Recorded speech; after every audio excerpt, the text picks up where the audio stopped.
بسم اللہ الرحمن الرحیم. بسم اللہ الرحمن الرحیم والصلاة والسلام علی اشرف الانبیاء والمرسلین اما بعد. آج کے سبق کی عبارت ہے وَلَيْسَ لَهُ أَن يُضَارِبَ إِلَّا بِإِذْنِ الْمَالِكِ أَوْ بِإِعْمَلْ بِرَأْيِكَ. الضابطة أن الشيء لا يتضمن مثله بل يتضمن دونه كالإيداع ونحوه، ولا أن يقرض أو يستدين وإن قيل له ذلك أي اعمل برأيك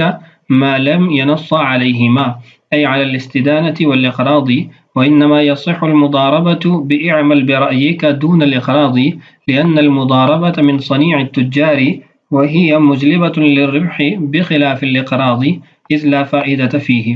فلو اشترى بالمال بزا وقصر وحمل بماله وقيل له ذلك أي اعمل برأيك فقد تطوع لأنه لا يملك الاستدانة، وإن صبغه أحمر فهو شريك بما زاد ودخل تحت اعمل برأيك كالخلطة، أي إذا قال اعمل برأيك فصبغه أحمر يكون شريكا بما زاد ويدخل الصبغ تحت اعمل برأيك،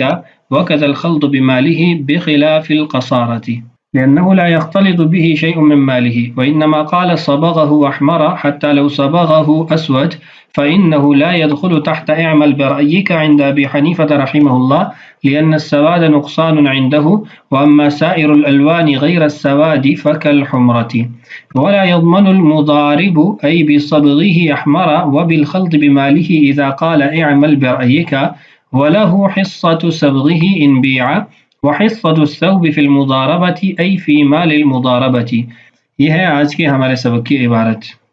مطلقاً مضاربت سے متعلقہ مسائل چل رہے تھے کہ مضارب کو کون کون سے کام کرنے کا اختیار حاصل ہوتا ہے مطلقاً مضاربت کے اندر، اور کن امور کو وہ انجام نہیں دے سکتا. تو پچھلی ویڈیو کے اندر ہم نے ان چیزوں کو پڑھا تھا جو مضارب کے لیے جائز تھیں، وہ کر سکتا تھا. آج کی اس ویڈیو کے اندر ہم ایسے تصرفات کو پڑھیں گے جو مضارب کے لیے جائز نہیں ہے، یعنی وہ ان تصرفات کو وجود میں نہیں لا سکتا. بنیادی طور پر یہ تصرفات 4 قسم کے ہیں، جن میں سے 3 قسم کے تصرفات یہاں موجود ہیں، اور ان تصرفات کو بجا لانے کے لیے بھی مختلف کلمات کے ساتھ اجازت ضروری ہوتی ہے. پہلی قسم کے وہ تصرفات ہیں جن کو مضارب مطلقاً مضاربت کی وجہ سے وجود میں لا سکتا ہے، یعنی وہ اس کا مجاز ہوتا ہے کہ وہ تصرفات کر سکے، جس کو ہم سابقہ ویڈیو کے اندر پڑھ چکے ہیں. خریدنا، بیچنا، اور دوسروں کو خرید و فروخت کا وکیل بنانا، رہن رکھنا، خود رہن پر لینا، کرائے پر لگانا، کسی کو مزدور رکھنا، بطور امانت رکھنا، وما الی ذالک من الامور، ہم پچھلی ویڈیو کے اندر پڑھ چکے ہیں. تو وہ ایسے تصرفات تھے جو مطلقاً عقد مضاربت کی وجہ سے ہی حاصل ہو جاتے تھے. دوسری قسم تصرفات کی وہ ہے کہ جن کے اندر کسی عمومی کلمہ کا پایا جانا ضروری ہوتا ہے، یعنی اگر صراحتاً نہ بھی کہا جائے کہ یہ کام تم نے کرنے ہیں، بلکہ مطلقاً کہہ دیا جو آپ مناسب سمجھیں وہ آپ کر لیں، تو وہ کام یا وہ تصرفات اس صورت کے اندر وہ کر سکتا ہے. جس کی مثال آپ یہ لے سکتے ہیں کہ مال مضاربت کو آگے مضاربت کی غرض سے دے دیا، یا اس مال میں سے کسی اور سے شرکت کا معاملہ کر لیا، یا اپنا مال اس کے اندر مخلوط کر لیا، یا کسی اور کا مال مخلوط کر لیا. تو یہ وہ چیزیں ہیں کہ اگر اس کو کہا گیا کہ بھئی آپ مضاربت کریں اور جو آپ کو مناسب سمجھے آپ وہ معاملات کرتے رہیں، تو ایسا جملہ بولنے سے ان تصرفات کی اجازت ہو جائے گی. اگر اس نے یہ کلمہ نہیں بولا بلکہ کہا کہ یہ مال ہے اور آپ اس سے مضاربت کریں، تو پھر یہ کام بھی، یہ تصرفات بھی وہ نہیں کر سکتا. تیسری جو قسم ہے وہ ایسے تصرفات کی ہے کہ جن کے لیے صراحتاً ذکر کرنا ضروری ہوتا ہے، یعنی اس کا نام لے کر اس کی اجازت ضروری ہوتی ہے. اس کی وجہ یہ ہے کہ مضاربت کے اندر ان امور کا چلن نہیں ہوتا، تجار کے ہاں وہ عام طور پر ایسا نہیں ہوتا، یا پھر اس کے اندر مضارب کا کسی قسم کا نقصان ممکن ہوتا ہے. مثال کے طور پر اگر قرض لینا ہے یا قرض دینا ہے، اب اس نے کہہ دیا کہ اعمل برائک، جیسے آپ کو مناسب لگے ویسے آپ کام کرتے رہیں، معاملات کرتے رہیں، تو اس کو پھر بھی قرض لینے دینے کی اجازت نہیں دی جا سکتی، اس لیے کہ قرض لے گا مضارب کا نقصان ممکن ہے، قرض دے گا تو مضارب کے مال کے اندر ایسا تصرف کر رہا ہے جس کے اندر مضارب کا نقصان ہو سکتا ہے. اور ایسے اگر قرض لیتا ہے تو اس کے اندر اصل راس المال کے ساتھ وہ کسی اور کا مال مکس کر رہا ہے بطور قرض کے، تو اس لیے اجازت نہیں دی جا سکتی۔ تو یہ تیسرے قسم کے وہ تصرفات ہیں جن کو صراحتاً کہا جائے تو کرنا جائز ہے، نہ کہا جائے تو اعمل برائیک کے کلمہ سے بھی یہ اس کے اندر داخل نہیں ہو سکتے۔ چوتھی قسم کے تصرفات وہ ہیں کہ اگر اس کی صراحتاً اجازت بھی دے دی جاتی ہے پھر بھی مضارب ان کاموں کو نہیں کر سکتا، اور مثال کے طور پر مردار کی خرید و فروخت ہے، خون ہے، شراب ہے، خنزیر ہے، اگر ان کے بیچنے کی قید لگاتا ہے یا صراحتاً کہہ دیتا ہے کہ تم ان کی خرید و فروخت کرو، تو پھر بھی اس کو ان تصرفات کی اجازت نہیں ہوگی، اس لیے کہ شریعت نے ان تصرفات سے منع کیا ہے، شریعت کا حق مقدم ہوگا۔ تو یہ 4 قسم کے تصرفات ہیں۔ پہلی قسم کے تصرفات سابقہ ویڈیو میں پڑھ چکے ہیں، بقیہ 2 تصرفات یہاں موجود ہیں۔ تیسرا تصرف کی جو قسم ہے یا چوتھی جس کو ہم نے یہاں ذکر کیا وہ یہاں موجود نہیں، آپ کو سمجھانے کے لیے وہ بھی ذکر کر دیا گیا۔ عبارت دیکھیے،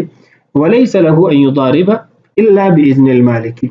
اگر یہ آگے مضاربت پر اس مال کو دینا چاہتا ہے تو اس کے لیے مالک کی اجازت ضروری ہے، اس کے لیے جائز نہیں کہ وہ اس مال کو جو اس نے مضاربت کے طور پر حاصل کیا آگے مضاربت پر دے، مگر یہ کہ مالک کی طرف سے اجازت ہو کہ بھئی آپ آگے بھی اس کو مضاربت پر دے سکتے ہیں۔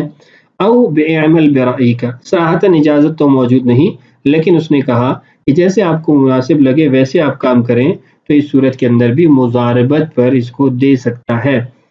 فرماتے ہیں ضابطہ یہ ہے ان الشیء لا یتضمن مثلہ، چیز اپنے ہم مثل کو اپنے اندر نہیں لیتی یا وہ اس پر مشتمل نہیں ہوتی، بل یتضمن دونہ، بلکہ اپنے سے کم تر کو اپنے اندر لے سکتی ہے یا اپنے سے کم تر کا احتمال رکھتی ہے۔ مثال سے اس کو سمجھاتا ہوں، کالایداع ونحوہ، جس کی مثال یہ ہے کہ امانت مضاربت سے کم تر ہے۔ کس اعتبار سے؟ مضاربت بھی بطور امانت مال ابتدا میں تو امانت ہی ہوتی ہے لیکن اس کے اندر تصرف کا حق دیا جاتا ہے، تو یہاں پر تصرف کا حق موجود ہے لیکن مطلقاً امانت ہو تو اس کے اندر تصرف کا حق نہیں ہوتا، تو تصرف کا حق نہ ہونا یہ کم تر درجہ ہے۔ ایک مال دوسرے کو دیا گیا اور اس میں اس کو تصرف کا بھی حق حاصل ہے تو یہ اس سے اعلیٰ درجے پر ہے۔ تو مضاربت اپنے سے کمتر کو تو اپنے اندر لے سکتی ہے لیکن اپنے مثل کو یا اپنے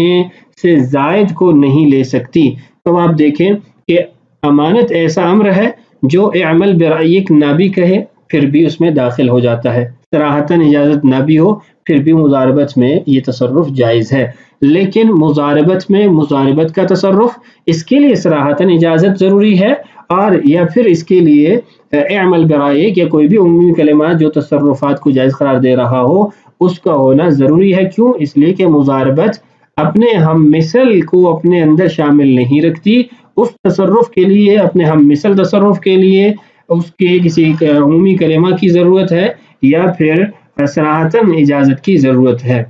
یہ ہو گئے 2 قسم کے تصرفات۔ تیسری قسم تصرف کی دیکھیے، وَلَا أَن يُقْرِضَ أَوْ يَسْتَدِينَ، مضاربت کے مال کو قرض پر دے بھی نہیں سکتا اور مضاربت کے مال کے اندر قرض لے کر شامل بھی نہیں کر سکتا، نہ قرض دے سکتا ہے نہ قرض لے سکتا ہے۔ وَإِن قِيلَ لَهُ ذَلِكَ، اگرچہ اس کو یہ کہہ دیا گیا ہو، کیا کہہ دیا گیا ہو؟ اعمل برائیک، اعمل برائیک یعنی جو آپ کو مناسب لگے آپ ویسے کریں، تو اس کے اندر قرض پھر بھی داخل نہیں ہوگا۔ ما لم ينص علیہما، جب تک صراحتاً ان کو ذکر نہ کر دے، یعنی صراحتاً یہ نہ کہہ دے کہ یہ مضاربت پہ آپ کو دے رہا ہوں، آپ کو قرض لینے دینے کی ضرورت پڑے تو آپ اس کو استعمال کر سکتے ہیں۔ ایسے ہی ہبہ ہے، صدقہ ہے، آگے کچھ اور مثالیں بھی آئیں گی وہ بھی اس کے اندر داخل ہوں گی۔ ای علی الاستدانۃ والاقراض، جب تک قرض لینا اور قرض دینے کو صراحتاً ذکر نہ کرے تو یہ اس میں داخل نہیں ہو سکتے۔ اب سوال یہ پیدا ہوتا ہے کہ اعمل برائیک کے ساتھ مضاربت کے طور پر مال دینا یہ تصرف جائز ہے اور قرض دینا لینا جائز نہیں ہے، کیوں؟ ایسا کیوں ہے؟ وَإِنَّمَا يَصِّحُ الْمُضَارَبَةُ، مضاربت اس لیے درست ہے بعمل برائیک، اس کلمہ کے ساتھ، اعمل برائیک کے کلمہ کے ساتھ، دون الاقراض، جبکہ قرض دینا جائز نہیں ہے، لأن المضاربة من صنيع التجار، چونکہ مضاربت یہ تاجروں کے اعمال میں اس کا شمار ہوتا ہے، تاجر جو ہے وہ مضاربت پہ معاملہ کرتے ہیں۔ دوسری بات یہ وہی مجلبۃ للربح، مضاربت سے نفع حاصل ہوتا ہے، بخلاف الاقراض، قرض کا معاملہ تو اس کے برخلاف ہے، اذ لا فائدۃ فیہ، اس میں فائدہ بھی کچھ نہیں ہے، اور عام طور پر تجار بھی یعنی اس کے اندر احتیاط کرتے ہیں کہ وہ قرض سے جتنا بچ سکیں بچتے ہیں۔ اگلا مسئلہ یہ ہے کہ مضاربت کے مال کے اندر اضافہ کر دیا یا پھر کمی کر دی یا کوئی اور مال مضاربت کے مال کے ساتھ ملا دیا تو اس کا کیا حکم ہوگا؟ دیکھیے، فَلَوْ اشْتَرَى بِالْمَالِ بَزًّا، اس نے مال جو اس کو مضاربت کے طور پر دیا گیا تھا اس سے کپڑا خریدا، کپڑا خریدنے کے بعد قصّرہ، اس نے کپڑے کی دھلائی کروائی دھوبی سے، او حمل بمالی، یہ واو نہیں ہے، او حمل بمالی، یا پھر اس نے اس کپڑے کو منتقل کروایا اپنے مال کو استعمال کرتے ہوئے، یعنی 1,00,000 روپیہ آپ کو بطور مضاربت کی دیا گیا، آپ نے پورے 1,00,000 کا کپڑا خرید لیا، اب اس کپڑے کو دھونے کی ضرورت تھی، آپ نے اس کی دھلائی کے لیے جو خرچ آ رہا تھا اپنی جیب سے ادا کیا، یا پھر اس کپڑے کو اپنے شہر منتقل کرنا تھا، اپنی دکان پہ لے جانا تھا اور آپ نے کرایہ وغیرہ اپنی جیب سے ادا کیا، تو کیا آپ کا اپنی جیب سے یہ کرایہ دینا یا کپڑے کی دھلائی کروانا اب آپ کو یہ مال دیا جائے گا یا نہیں دیا جائے گا؟ وقیل له ذالک، اور اس کو کہا گیا تھا وہی بات، اعمل برأیک، جیسے مناسب لگے ویسے کرو، فقط تطوع، تو اس کو یہ حق حاصل نہیں ہے کہ یہ اب یہ دھلائی والے پیسے لے سکے یا پھر اس کپڑے کو منتقل کرنے کا جو خرچ آیا تھا وہ لے سکے، فقط تطوع، یہ اس کی طرف سے تبرع ہوگا، احسان ہوگا۔ وجہ کیا ہے؟ لأنه لا يملك الاستدانہ، استدانہ قرض لینے کی تو اس کو اجازت نہیں تھی، اس کا مالک نہیں تھا، ہم نے پیچھے مسئلے میں پڑھا تھا نا کہ استدانہ اور قرض لینا اور قرض دینا اس کے لیے صراحتاً کہا جانا ضروری ہے، نہ یہ کہ عمل برائے کے اندر یہ داخل ہو جائے گا۔ تو اس کو چاہیے تھا کہ یہ جتنے پیسوں کی دھلائی ہونی تھی ان پیسوں کو نکال کے پھر کپڑا خریدتا، یا جتنے میں کرایہ لگنا تھا چیز کو پہنچانے میں اس کو جدا کر کے پھر کپڑا باقی سے خریدتا۔ اب اس نے یہ جو قرض لیا، یہ قرض بھلے اپنی ذات سے ہی خرچ کیا لیکن اب اس کو یہ حق حاصل نہیں ہے کہ یہ اس سے وصول کر سکے۔ اب اس کے بعد اگلا مسئلہ ہے، ان صبغہ احمر فہو شریک بما زاد،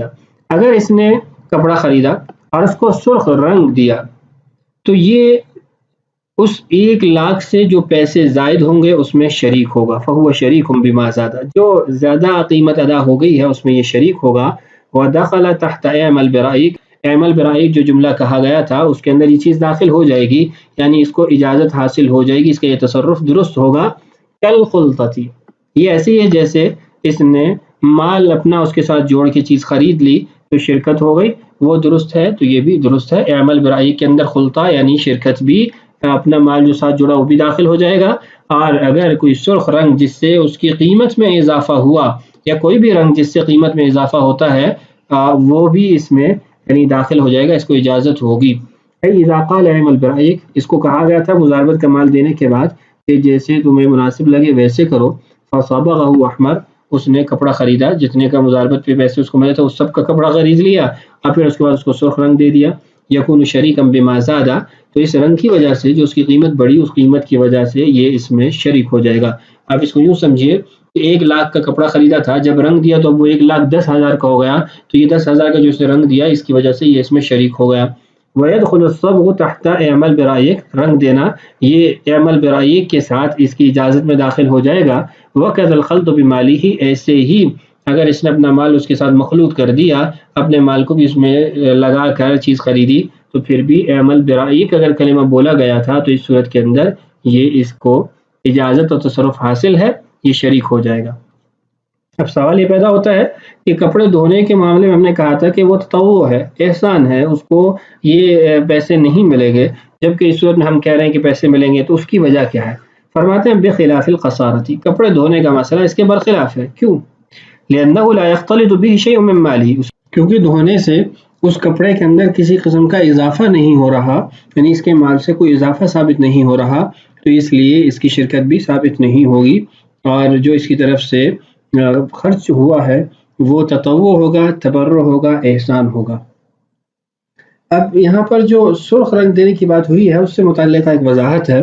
فرماتے ہیں وَإِنَّمَا قَالَ صَبَغَهُ أَحْمر، کہ کتاب کے اندر جو یہ کہا گیا کہ اگر اس کو سرخ رنگ دیا گیا تو یہ شریک ہوگا۔ حتی لو صبغه اسود، اگر کالا رنگ دیا جاتا ہے فإنه لا يدخل تحت اعمل برأيك عند أبي حنیفہ رحمہ اللہ، تو امام ابو حنیفہ رحمہ اللہ کے نزدیک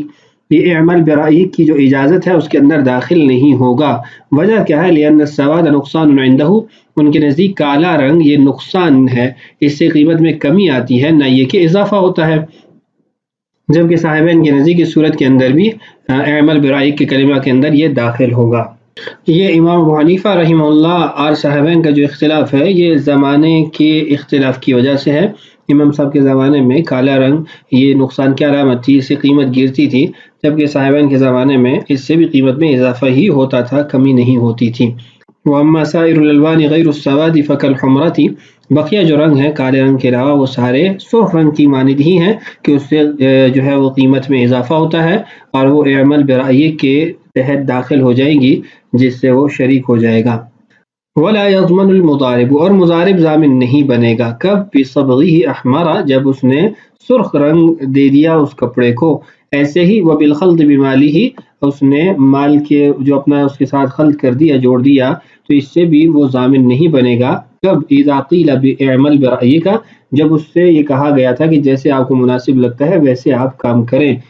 اب سوال یہ پیدا ہوتا ہے کہ نفع کو کیسے تقسیم کریں گے، تو اس کی آگے وضاحت دیکھیے، وَلَهُ حِصَّةُ صَبْغِهِ إِنْ بِيعَ، کہ اس کو اس کے رنگ دینے کا جو حصہ ہے وہ بھی دے دیا جائے گا جب اس رنگے ہوئے کپڑے کو بیچا گیا۔ وَحِصَّةُ الثَّوْبِ فِي الْمُضَارَبَةِ، اور جتنا مضاربت کا اس کا حصہ بنتا تھا کپڑے میں وہ بھی اس کو دیا جائے گا، فی مال المضاربۃ۔ اس کی مثال یہ سمجھیے کہ میں نے آپ کو 1,00,000 روپیہ کپڑے کی خریداری اور مضاربت کے لیے دیا، آپ نے اس کے اندر 10,000 روپے اپنی طرف سے ڈالا۔ اب 10,000 روپیہ جب آپ نے ڈالا تو 1,10,000 روپیہ ہو گیا، اس کے بعد آپ نے اس سے نفع کمایا 1,20,000 روپے ہو گئے، یعنی 10,000 روپے آپ نے نفع کمایا، اور ہمارا آپس میں طے یہ ہوا تھا کہ ہم آدھا یعنی 50% آپ کا 50% میرا۔ اب 1,20,000 کی تقسیم یوں ہوگی کہ 1,00,000 تو سرمایہ ہے، 20,000 جو ہے تو اس میں 10,000 آپ کے رنگ کا ہے، اور پیچھے جو 10,000 بچ جاتا ہے اس میں 5,000 آپ کا اور 5,000 میرا، یعنی 1,05,000 میرا ہو گیا اور 15,000 آپ کا ہو گیا، 10,000 آپ کے رنگ کا اور 5,000 آپ کا نفع جو آپ کے کپڑے سے بنا تھا، جو مضاربت کے طور پر آپ کا حق تھا۔ یہاں تک آج کی ویڈیو میں ہم نے پڑھ لیا، باقی انشاءاللہ آنے والی ویڈیوز میں پڑھتے ہیں۔ اللہ تعالیٰ سے دعا ہے اللہ تعالیٰ ہمارے لیے اسباق کی تکمیل آسان فرمائے، اللہ تعالیٰ ہم سب کا حامی و ناصر ہو۔ السلام علیکم ورحمۃ اللہ وبرکاتہ۔